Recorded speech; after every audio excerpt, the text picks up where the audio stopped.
धरती जानती आप गुण, कधी न होती डोल। तिल तिल गर्वी होती, रहती ठिकों का मोल। नमस्कार दोस्तों, मैं अविनाश दास रेशनल कबीर यूट्यूब चैनल में आप सबका हार्दिक स्वागत करता हूं। साथियों, यदि चैनल को सब्सक्राइब नहीं किए हैं तो सब्सक्राइब जरूर करें, बेल आइकन को प्रेस करें, ऑल नोटिफिकेशन ऑन रखें और जन जन तक शेयर करके पहुंचाएं। दोस्तों, लाइक और कमेंट जरूर करें। इस चैनल का उद्देश्य भारत में तर्कशीलता को विकसित करना और वैज्ञानिक सोच को समाज में स्थापित करना। यह किसी भी जाति, धर्म, संप्रदाय या व्यक्ति विशेष के खिलाफ यह चैनल नहीं है। साथियों, मैंने सुबह एक साखी सतगुरु कबीर साहब की रखी थी आपके सामने। सबकी उत्पत्ति धरती, सब जीवन प्रतिपाल। धरती न जानती आप गुण, ऐसा गुरु विचार। आप उस एपिसोड को भी जरूर देखना। उसी के बाद जस्ट लगा हुआ एक साखी और है। धरती जानती आप गुण, कधी न होती डोल।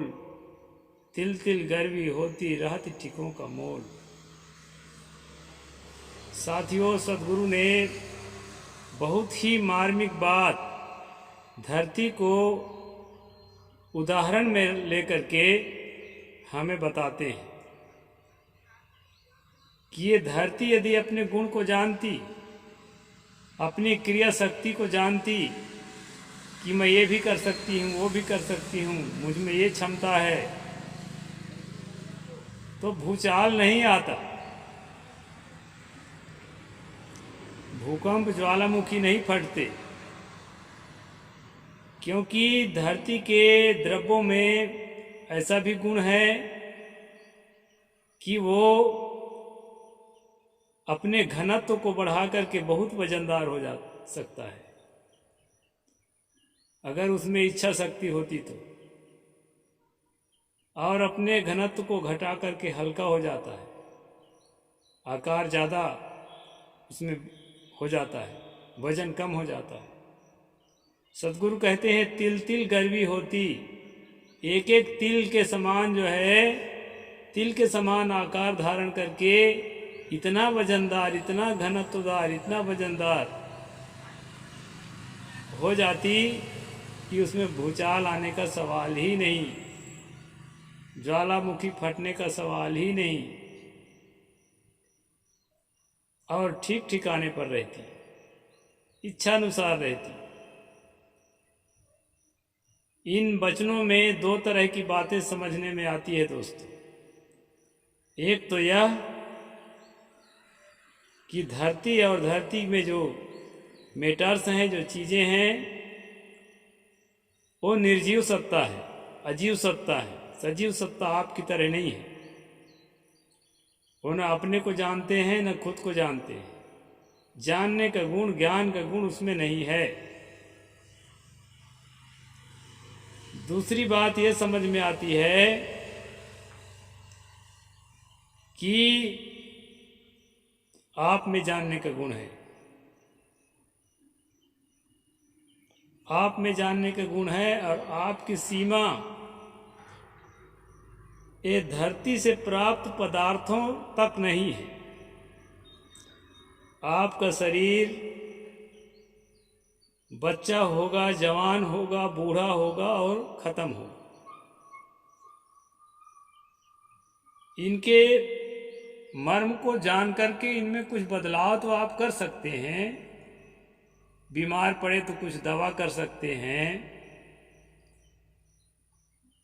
झुर्रियाँ पड़ रही है तो आजकल कई ऐसी ऑब्जेक्ट आ गए हैं कि उसमें भी कुछ रोकथाम किया जा सकता है।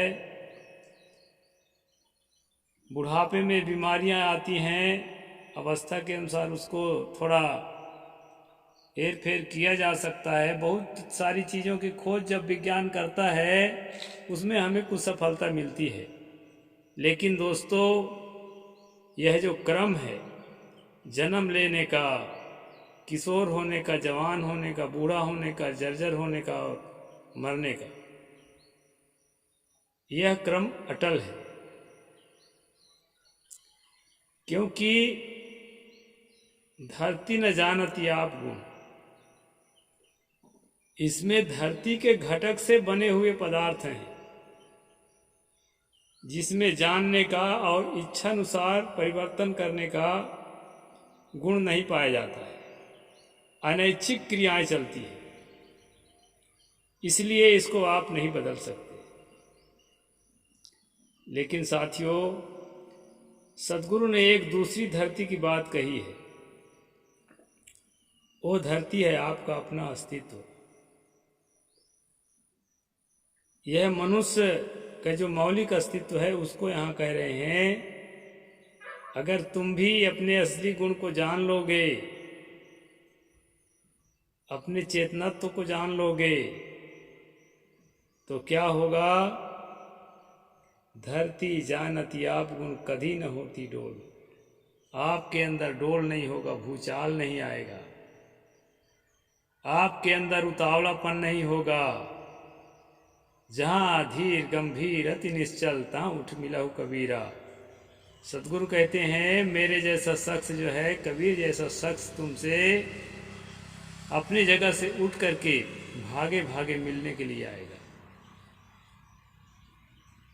ये गुण आप में मौजूद है, लेकिन उस गुण का व्यवहारिक जीवन में कोई उपयोग आप नहीं कर रहे हैं।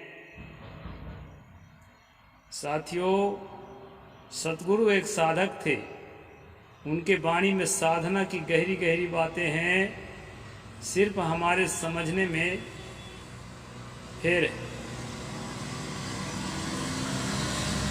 यहाँ पर जो है धरती के लिए बात नहीं कही गई है। धरती तो एक उपलक्षण मात्र है। जैसे धरती आधार है, हम सबका आधार है, ग्रेविटी के कारण धरती सबको अपने में आधार देकर चलती है, उसमें अपने को धारण करके चलती है। उसी प्रकार के आप अपनी ग्रेविटी को समझें, आप अपने मनोदशा की ग्रेविटी को समझें, उसके गुरुत्वाकर्षण को समझें। आपके अंदर से जो कटुता निकल करके आती है, जो वैमनस्य निकल करके आती है, जो राग द्वेष की भावना प्रकट होकर के बाहर जाती है, अपने ग्रेविटी के द्वारा, अपने गुरुत्वाकर्षण के द्वारा उसको अपने में आप खींच सकते हैं, अपने में जो है उसको विलय कर सकते हैं। तिल तिल गर्वी होती और समाज में प्रदूषण फैलने से आप रोक सकते हैं, मानसिक प्रदूषण।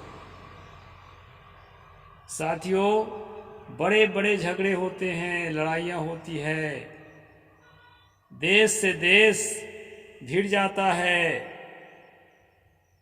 उसके पीछे क्या कारण है? एक छोटा सा कारण है, किसी बहुत ज़्यादा प्रतिष्ठित व्यक्ति के मन में उत्पन्न होने वाला विकार। उसके मन में लोभ जागा, उसके मन में ईर्ष्या जागी, अहंकार जागा, और जो है तृष्णा इतनी ज़्यादा विकसित हो गई कि वो अपने आप को नहीं थाम सका। सतगुरु ने कहा, तिल तिल गर्वी होती, तुम में क्षमता है अपने आप को थामने का, कि मेरे द्वारा कोई अनिष्ट ना हो।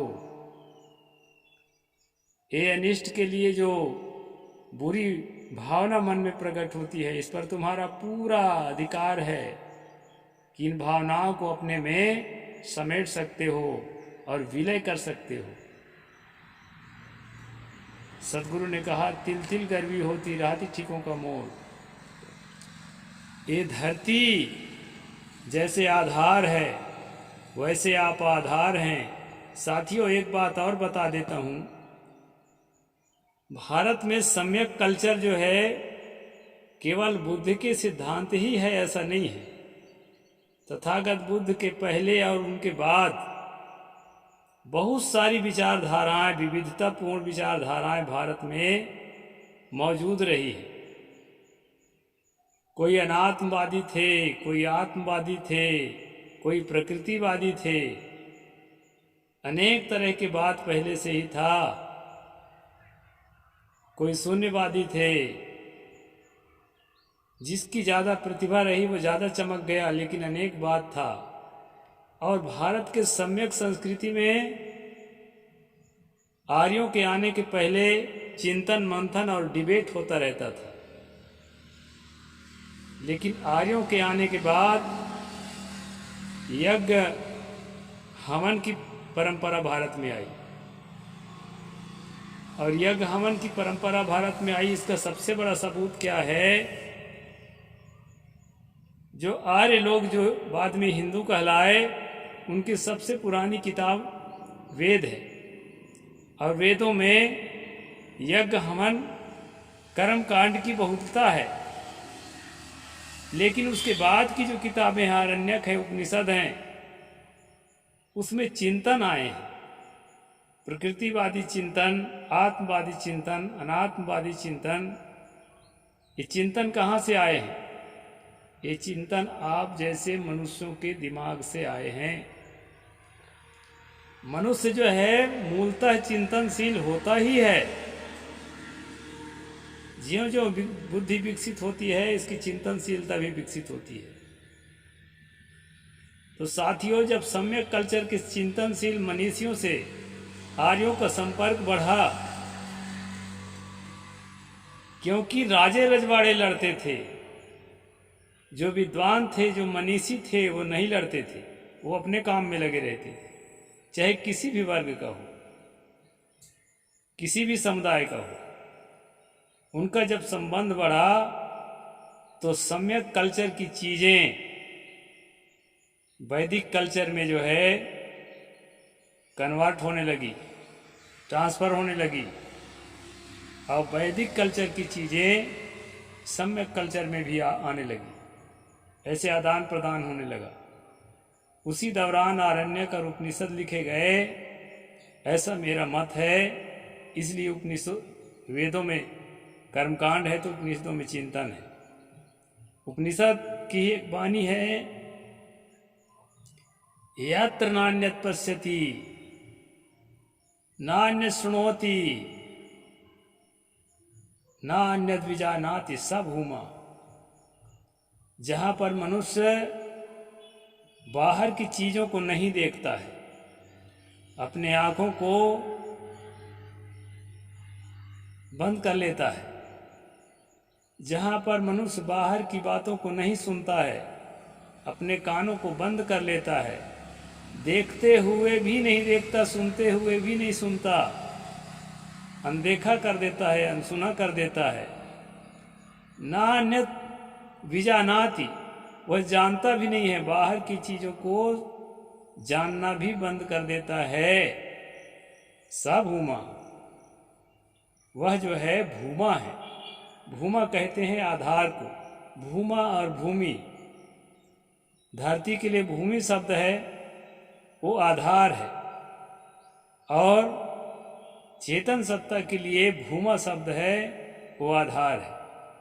क्योंकि चेतन सत्ता में सोच निकलती है, चिंतन निकलते हैं, और इसी सोच के तहत, चिंतन के तहत ज्ञान विज्ञान को आगे बढ़ाने की क्षमता बढ़ती है।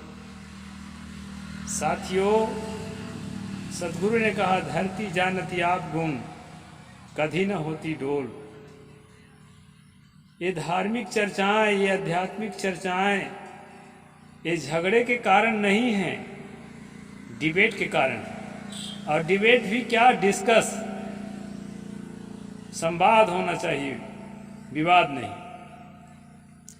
प्यार से अगर सुलझा लेंगे। मैं धर्म ग्रंथों को पढ़ के सुनाता हूँ, इसका अर्थ नहीं है कि उन धर्म ग्रंथों के लेखकों के प्रति या उस समय के कल्चर के प्रति मैं घृणा करता हूँ।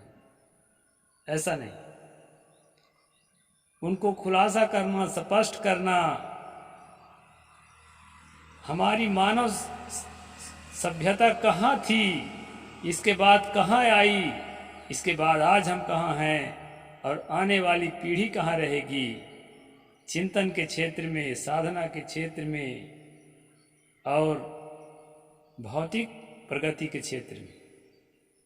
इसको सम्यक रूप से अध्ययन करने के लिए सम्यक कल्चर का एक साधक यह सब कुछ करता है। साथियों, मैंने कहा धरती जानती आप गुण कभी न होती डोल, तिल तिल गर्वी होती रहती ठिकों का मोल, अपने ठीक ठिकाने पर रहती। तो आप ही वो भूमा है, आप ही वो धरती हैं, ऐसा आपको समझना है और साधना में गंभीरता को ग्रहण करना है। हमें कोई गाली देता है तो गाली का जवाब गाली से नहीं देना है और जो है संभल के रहना है, सावधान रहना है, नुकसान भी नहीं झेलना है और नुकसान भी नहीं पहुंचाना है। और जो है अपने भीतरी शक्ति को, अपने चिंतन शक्ति को, अपने विज्ञान शक्ति को विकसित करके, अपने तर्क शक्ति को विकसित करके हर तथ्य को ठीक से अनुभव करना है। यही मनुष्य होने का मतलब है और यही जो है आपके धीर गंभीर और निश्चल होने का मतलब है। और यही दशा में दुख नहीं है, यही दशा में निर्वाण की अवस्था है, कैवल्य की अवस्था है और यही पर सहज अवस्था है।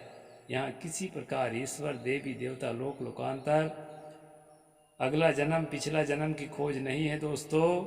यहाँ अपने को अंतर्मुख करके मेडिटेशन की अवस्था में, ध्यान की अवस्था में, अपने मस्ती में, अपने आनंद में जीवन का रस लेने की बात है। और बाहरी रस जो क्षणिक है और आयातित है, उससे अपने आप को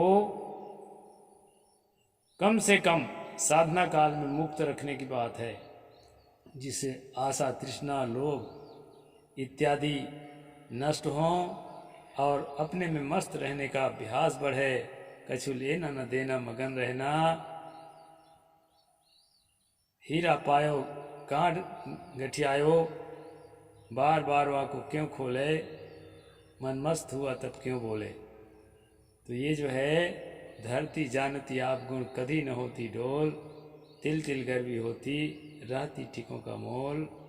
साहेब बंदगी, जय जोहार, नमो बुद्धाय, जय भीम, जय भारत।